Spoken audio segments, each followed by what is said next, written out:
Hey everybody, wake up. This is Wake Up with Mark Joyner, episode number 116.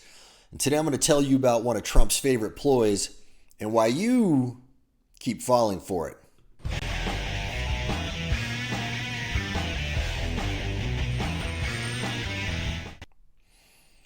All right, so first off, I don't support or not support Trump.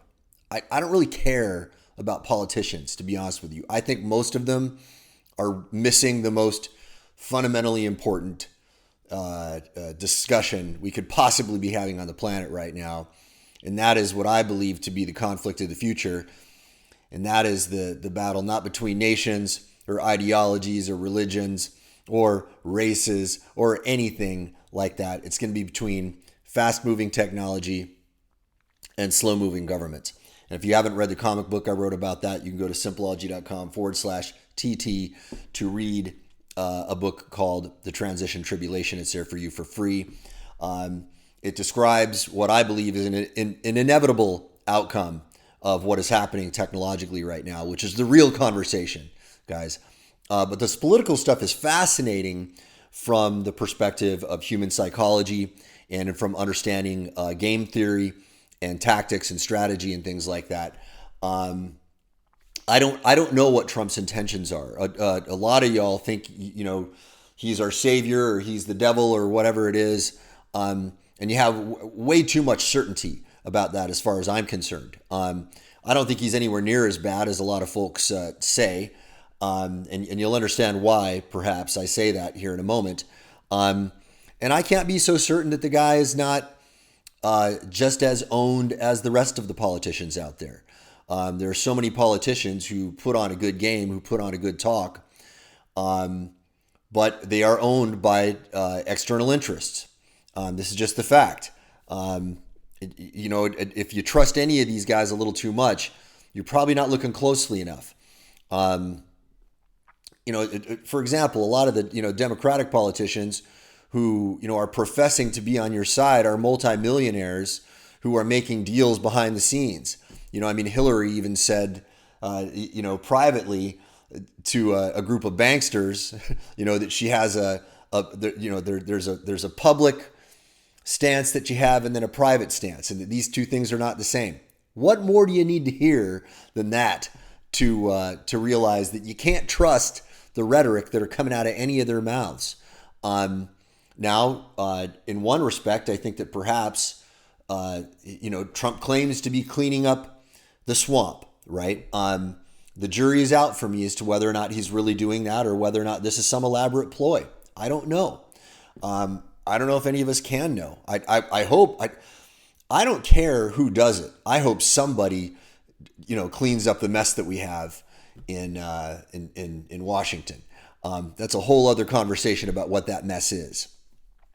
What I want to talk about today is something that Trump is doing.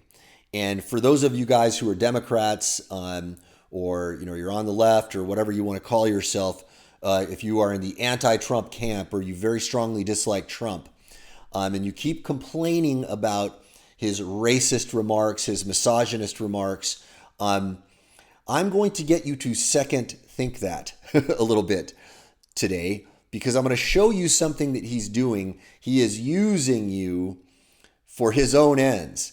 And if you think the guy's dumb, I'm sorry, you're wrong. He's a lot smarter than you think.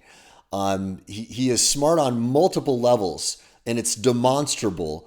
And I can demonstrate to you when you see this ploy, if you just let down your emotional reaction for a minute. We'll talk about why that's important here in a second. And just see what he's doing, and you see that it's a pattern, you are going to be less manipulatable, and your eyes are going to be a little more open than they probably are right now. Now, first off, what you have to understand at a baseline level is something that I talk about in some of my seminars. There's a difference between what I call the surface game and then the meta game. And this is in warfare, it's in sports, it's in everything in life. And the surface game is what most people see, okay? So the surface game, for example, if you're playing chess, is, if you move a pawn here, this happens. It's all the mechanics of the way the game goes. The meta game is how you get into the opponent's head. Okay, and this is what the real deep art of war is really all about. If you read the Art of War, Sun Tzu, in the Sun Tzu Bing Fa, right, he says that the ultimate expression of the art of war is to win without fighting. And that requires you to get into the mind of your opponent and to confuse them, to let them give up their will to fight, get them to surrender, or get them to think twice about fighting you, get them to back off, or to trick them, into doing your own bidding without actually having to go to blows. All right, that is what the art of war is really all about. Now you can see this. I'll give you two great classic examples of it. Michael Jordan was, flawless on the court, but what a lot of people don't know is he was also quite famous for really savage trash talk. He would say stuff that would get into the head of his opponent. He would get them to doubt their abilities. He would get them emotionally riled. He would do all these things to get their focus off the surface game, okay? Because the surface game is one thing and the metagame is something else. And if your attention is off the surface game, somebody is playing the metagame on you. Another example of this is with Conor McGregor. When Conor McGregor fought Jose Aldo, one of the things that he did was he just used some really, really nasty trash talk to get in that guy's head. And you could see it starting to chip away at Aldo's confidence. Aldo started to question himself. You could see it in his face. In the beginning, he looked quite confident, but then over time, you could see him get riled. You could see him get agitated. Conor McGregor would go over and steal Aldo's belt off his table in front of him. You could see Aldo getting all agitated about that. It's the wrong move. Why? Because every time you're emotionally agitated, on a physiological level, your emotion, all of your energy is going into your body, into your emotions. It's getting pulled out of your neocortex, which is where you need your blood flow to be thinking clearly. So this is why there is a lot of merit to keeping your cool. There's this old saying, they say cool heads prevail, right? What does that mean? Well, on one level, it means that the guy who can think more clearly and calmly, and who is not emotionally agitated, can be a better fighter. Now, there are times when drawing into emotion can be useful, but if you're constantly in an emotional, agitated state, it's going to cloud your judgment, okay? So this is part of what Trump is doing to your mind. If you are a Democrat or an anti-Trumper of any flavor who keeps, saying over and over again, oh my God, did you see this racist, misogynist thing that he said? Here's what he does that you're missing. First off, he says stuff that is borderline ambiguously racist, right? One of the classic examples of this is when he trolled the media a little bit, with the taco bowl. He was like, hey, I love Hispanic people. Here I am eating a taco bowl. A lot of people were like, look at how overtly racist that is.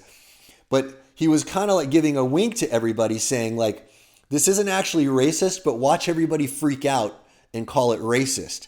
There's nothing inherently racist about saying, I don't have a problem with Mexican people. I love tacos, right? But that smacks of racism because it's the kind of thing a racist might say, right? It's not in itself racist, but it smacks of it. You see where I'm going? I'll give you another example. When he said about Ilhan Omar that she should go back to where she came from to clean up the problems there. Okay, now here's the thing. They should go back where they came from is something that a lot of racists say, okay? But itself, it's not necessarily racist in itself, right? It sounds like something a racist might say, but it's not inherently racist. It's not saying all of those people are bad people. Now, by the way, there's some of y'all who have this, new modern definition of racism. Okay, and you don't like the dictionary definition of racism, but you say, I've got the real definition of racism. Okay, The problem with that is if you're going to use one definition and everybody else has been trained on another definition, you're never going to have a meaningful conversation with those people. So you have to define those terms. I'm sorry, I've got to use the dictionary definition of racism, which to me is saying that somebody based on, it's basically what Martin Luther King was saying. Let's judge people on content of their character and not the color of their skin. And if you're judging people on the color of their skin, that, in a word, is the dictionary definition of racism. It's what King subscribed to, okay? That was in Martin Luther King's speech. It's something I very much subscribe to. Having, dated mostly non-white women, hired mostly non-white people, I am fully on board with that. Now, there's a new definition of racism out there, which is like, if you're white, by definition, you're a racist. And this is something that a lot of people in the social sciences are starting to adopt. And I don't even want to go down the rabbit hole as to why that's there. But a lot of you out there who are saying that's the real definition of racism, you're going to fight an uphill battle with people who their whole lives were told it means this and this is a bad thing. And they're like, yeah, I agree, this is a bad thing. And then suddenly you come over and you say, no, racism means this. And with my new definition, you are a racist. Of course, people are they're gonna be like, what do you mean I'm a racist? I've been fighting racism my whole life. I believe this is what racism is. No. Racism is this very subtle thing. And by the way, if you're white, you have to be racist. I don't know. That's some crazy mind control shit going on right there. I gotta say, I've read the stuff, that leads up to those conclusions. I've gone down, the postmodernist rabbit hole, and then the way a lot of people have taken that, and then, as an extension of postmodernism, made some of these arguments. And there's this whole, subtle power game, conversation that's going on. Well, part of that power game is in the redefinition of words. Okay. And I think it's a very, very dangerous game to play. Language does by definition evolve. The meaning of words do change, but we're doing something right now with that particular word, and we're almost making it lose its meaning. We're almost making it lose its meaning because we're getting to a point where almost anything you say can be racist. And if that's the case, well then, I think we're not really going to be able to solve the real heart of the problem. The heart of the problem is that we're not getting along. What we need to do is we need to drop all this bullshit and get along as human beings at the end of the day. Yes, there are systemic oppressions that certain groups of people have been prey to, and we need to do something to solve those problems. Okay? But redefining those words and then, making one group of people, by the color of their skin, the enemy, right? You're not solving the problem of racism or oppression. You're turning the tables of oppression. You're starting to become the oppressor now. When you're saying, hey, I don't care what kind of difficult life you had, but as a white person, you are racist, and therefore, you must, pay for the sins of your ancestors. You're no longer talking about equality and getting along. You're talking about becoming the thing that you were fighting against. And I'm sorry, but fuck that. Completely fuck that. No human being alive should be for that unless you want to be an oppressor. And if you want to be an oppressor, good luck to you. You're no friend of mine, okay? But if you want to get along, if you want to drop all the bullshit and really be one human race, I'm on board with you. Let's have that conversation. That's a conversation I'm willing to have. Now, Ilhan Omar, okay? Trump was very smart to say something, borderline racist about Ilhan Omar. People kept repeating it, okay? And every time they repeated it, he was drawing attention to Ilhan Omar's actual situation, okay? Yes, she did come from a country where life is worse. So if you're going to make the argument that America was never great, Well, then, why are you here in the first place? This is a natural question for someone to ask, right? It doesn't make you a racist to say, well, wait a minute, you can't have it both ways. Was America never great? And also at the same time, here I am. I flew from this other location where life is demonstrably far, far worse. Very smart for him to get people to see that incongruity. Okay, it started to eviscerate a lot of the rhetoric that's been being used against him. And another thing that it brought to light was that we started seeing clips surface of things like, people, following Ilhan Omar with a camera saying, will you denounce terrorism? Will you denounce the violence that Antifa just did? And she wouldn't denounce any of these things, right? And then we have her, saying things that are, clearly like, anti-Jewish on camera. This is all recorded. What Trump did with those remarks, the Democrats said, oh, no, we're going to show unity. Well, he got the Democrats all to own these people who are more extreme than the moderate Democrats. And this is going to push people away from the Democratic Party. Now, if you can't see the tactics of that, and you can't see the strategy of that, and what I'm saying to you is triggering you and making you angry, guess what? You just lost the surface game because Trump is playing the meta game on you. And if you go, but it's horrible, it's terrible for people to do that, it's unfair. Well, life is unfair. This is what people do to each other. People are playing games like this with each other all the freaking time. It's happening around you. And if you don't see it, you're the butt of the joke. You're the one who's not able to play the game intelligently. And I have to tell you, there were periods of my life where I didn't understand this aspect of life either. I was stuck in but it's not fair. I'm smarter than this person, but people like this guy more. This guy was playing a metagame better than I was. And my refusal to accept that made me lose over and over and over again. No matter how many times I throw my hands up in the air and go, it's not fair, I'm better, life should be this way, doesn't change the way life is. Now, he did this to Representative Cummings recently when he talked about the rat infestation in Cummings District in Baltimore. The CNN talk show host, I don't know if you want to call him a reporter, I don't know what you even call these people anymore in the news media, none of them on the left or the right, whatever flavor of this, all this bullshit propaganda you want to call it is, it ain't journalism anymore. And this guy started getting all lip quivery and saying, he said, infested. Well, I used to live there.